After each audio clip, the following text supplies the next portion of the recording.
C'est une boîte de chocolat. C'est une façon de dire son affection à ceux qu'on aime. Voilà. Ça, toutes les confitures. Et on a deux catégories de confitures. Maintenant, on a des confitures qu'on appelle fruits absolus qui sont justement moins riches en sucre et plus riches en fruits, en goût de fruits. Et puis des confitures plus classiques. C'est une gamme qu'on a entièrement rénovée. Les miels. Ouais. Ici, c'est l'univers du thé et du café. Donc, vous voyez, avec un design très spécifique. Asiatique un peu. Un peu asiatique, tout à fait. Donc, avec une grande gamme de café en grains, mais également tout ce qui est... C'est moulu ici. C'est moulu ici. Oui. Voilà, vous choisissez votre thé. Donc, vous voyez toutes sortes de mélanges que vous pouvez sentir et choisir. Vous avez Arabica? On a. Oui, je pense. Voilà. Ici, vous avez tout noté. Donc, on est un grand spécialiste du thé. Donc, toute la gamme or, ce sont nos thés parfumés, avec notre best-seller qui est le thé à la pomme, par exemple. Vous voyez. Ça, c'est la grande spécialité de Fauchon, de savoir parfumer. Les thés, de toute façon, Fauchon est une maison de chef, c'est une maison de création. Donc, c'est une maison qui, sur chaque métier, le thé, la pâtisserie, la boulangerie, etc., apporte sa touche de création et de qualité. Il y a un mélange de parfums ici. Ouais. C'est incroyable. C'est enivrant. Exactement. D'ailleurs, on veut enivrer nos clients. Alors là, on passe dans la partie salée, épicerie salée, avec tout ce qui est moutarde, condiments, tout ce qui est conserve de poissons, etc. Et puis on rentre vraiment dans une grande spécialité française. Les rillettes, les pâtés. Voilà, et le foie gras. Le foie gras. Grande spécialité française. Alors là, on a des foie gras nature, c'est-à-dire canard, oie, et des foie gras, des recettes de foie gras. Donc aux épices Fauchon, etc., ou aux fruits secs. Donc ce sont des recettes de nos chefs qui sont disponibles, qui peuvent voyager d'ailleurs, parce que c'est en Vérine. Voilà, donc ça c'est l'un de nos grands pôles. Et puis après, on rentre dans tout ce qui est terrine de viande et de gibier. D'accord. Très français aussi. Oui, oui.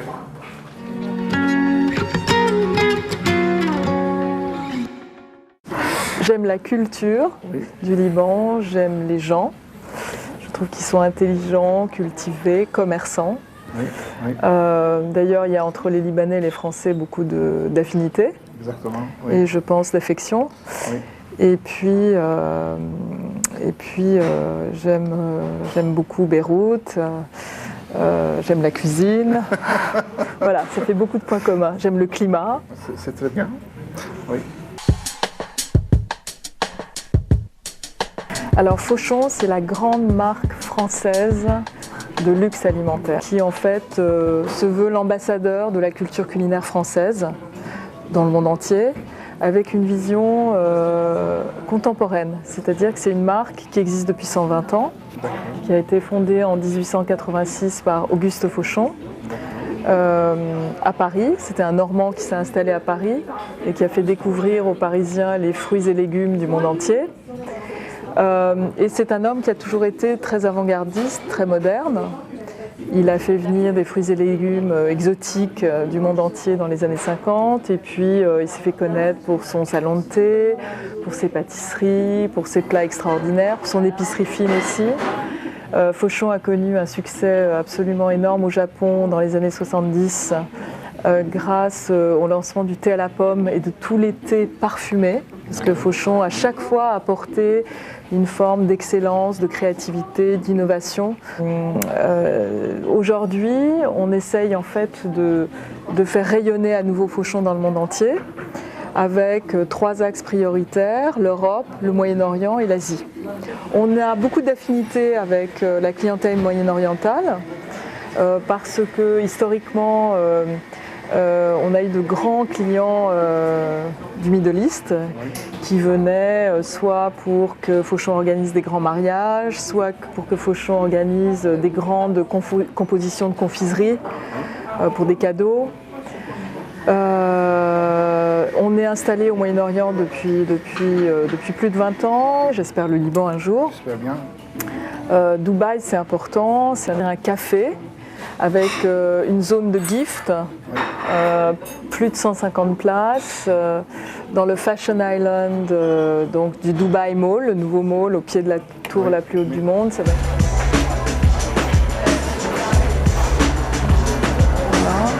On vous remercie de cette visite. Merci à vous, vous êtes les bienvenus. À Dubaï, à Casablanca, partout, et Merci. on vous attend impatiemment au Liban. Avec plaisir. Voilà. Et nous, on accueille toute notre clientèle moyen-orientale avec grand plaisir à Paris. Okay. On saura les recevoir avec l'honneur qui leur est dû. Merci bien, madame. À bientôt. Merci.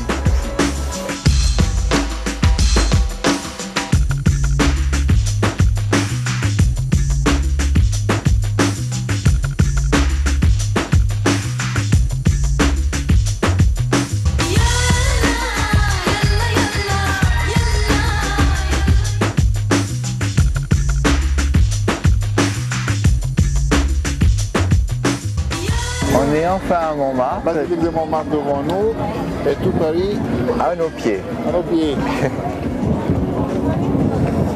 C'est la butte de Montmartre. C'est ça, la butte de Montmartre qui était là où les gens pauvres habitaient parce qu'il fallait monter à pied et oui. Les gens riches n'aiment pas monter à pied, tu sais bien. Oui. Et qui est devenu un endroit mythique à cause des artistes, à cause de la vie qui s'y passait, à cause des petits estaminets, à cause des petits cafés et tout ça.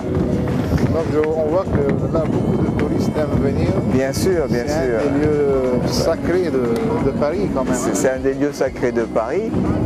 On peut même dire sacré parce qu'à côté de la basilique de Montmartre, oui.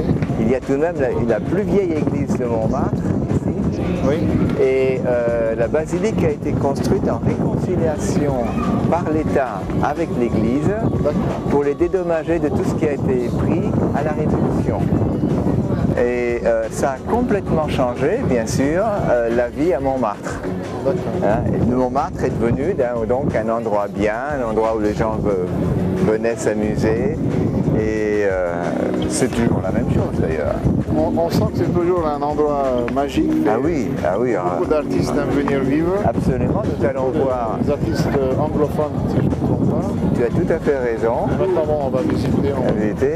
D'ailleurs, pendant un certain temps, Picasso venait ici assez souvent à Montmartre. On va commencer la visite. Oui, excuse-moi. Ah oui, on peut commencer la visite. On va passer derrière la place du Théâtre.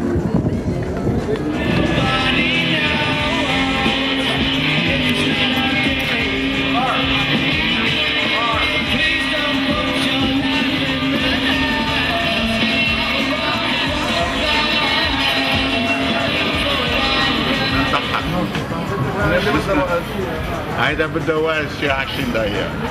20 دقيقة؟ كل شيء بده نص ساعة. أنت لبناني؟ نعم. شايف لبناني أنت لبناني. صار لك عايش زمان هون؟ ليه صار لك هون؟ من 61. C'est le chef de Kafta. بكفتا؟ عم يطلع صوته؟ صار لك من 61 هون؟ نعم. عم ترجع على لبنان على الزيارات؟ كل سنة. كل سنة بترجع على لبنان. شو بتعمل هون طيب؟ كاريكاتورة. قد ايه بده وقت 20 دقيقة؟ نعمل كاريكاتير؟ يلا. راني نبغيك واللي عندي ليك من غيرك ما عندي